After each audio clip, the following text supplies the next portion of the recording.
जैसा कि आप सब मीडिया के यहाँ हमारे प्रतिनिधि उपस्थित हैं, आप ही लोगों के माध्यम से, मीडिया के माध्यम से ही हमको ज्ञात हुआ कि एक पुराने 10-12 साल पुराने हत्याकांड में सीबीआई ने हमको आरोपित किया। बहुत सारे मीडिया के साथियों से फोन पर बात हो रही थी बारी बारी से, तो हम चूंकि प्रदेश से बाहर थे तो हम सोचे कि एक ही साथ सभी हमारे मित्र साथी आ जाए और सबको हम अपना बात बताएं और अपना पक्ष रखें। जिस तरीके से इस हत्याकांड में हमारा नाम जोड़ा जा रहा है, इसमें कतई कहीं से भी सच्चाई नहीं है और सत्य को परेशान किया जा सकता है, पराजित नहीं किया जा सकता। आज लगभग 2012-13 की ये घटना है और 2023 हो गया। 10 वर्षों के बाद हमारे नाम का जोड़ना अपने आप में ये संकेत देता है कि कहीं न कहीं इसमें राजनीतिक षड्यंत्र हुआ। जब जब चुनाव आता है तो ऐसी घटनाओं का जिक्र और चर्चा करके और हमारे माध्यम से हमारे पार्टी को घेरने का प्रयास किया जाता है। तो आप सब मीडिया के प्रबुद्ध साथी हैं, आप सब भी बारीकी से अगर अध्ययन करेंगे इस घटनाक्रम का तो आपको भी समझ में आएगा कि हमारे साथ क्या किया जा रहा है, किस तरह की परिस्थिति पैदा की जा रही है और क्यों की जा रही है। सभी पढ़े लिखे हमारे आप साथी हैं, आप लोग भी बारीकी से इस घटना का अगर अध्ययन करेंगे और जो नाम जोड़ा गया है उसके बारे में आप अगर जानेंगे, भोजपुर जिला में जाइए, भोजपुर जिला के प्रत्येक गांव के लोगों से मिलिए, आरा शहर में घूमिए, वहां जाके लोगों से मिलिए तो सच्चाई आपको पता चल जाएगा कि वहां गांव गिराव और शहर के लोग क्या चर्चा कर रहे हैं। अब जो सीबीआई को करना था उन्होंने अपना काम कर दिया और सीबीआई से हमारा कोई विरोध नहीं।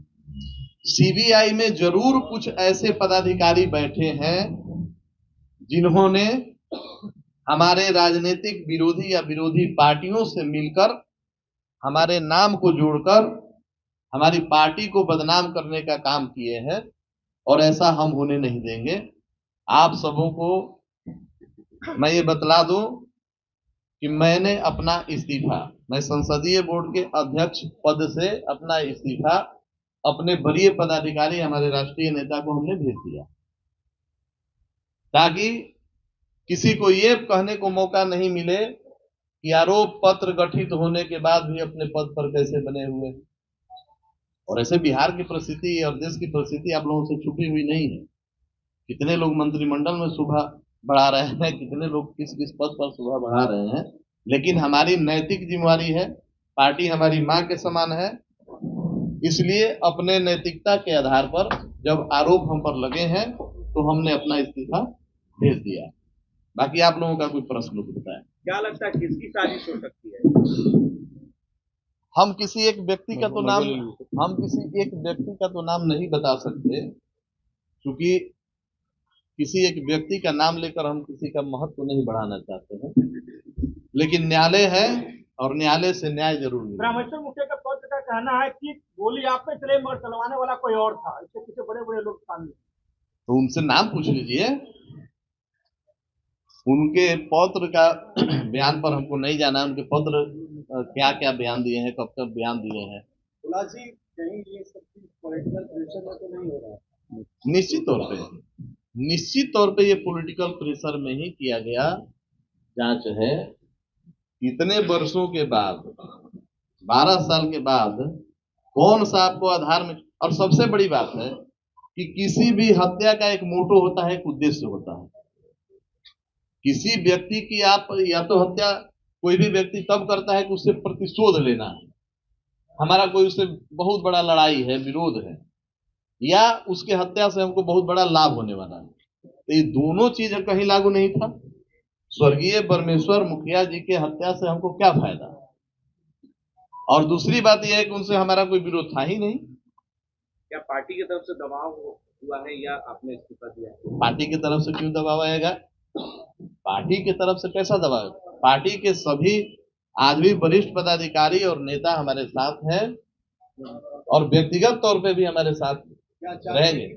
चार्जशीट के खिलाफ क्या न्यायालय को शरण लेंगे आप?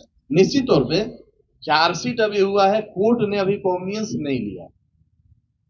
एक सवाल है, सीबीआई में 25 साल तक अंदर बाहर रहा, 10 लाख का वो आदमी आप बनेगा, इसमें आवेदन करेगा तो 10 लाख के अचानक खिलाफ करना।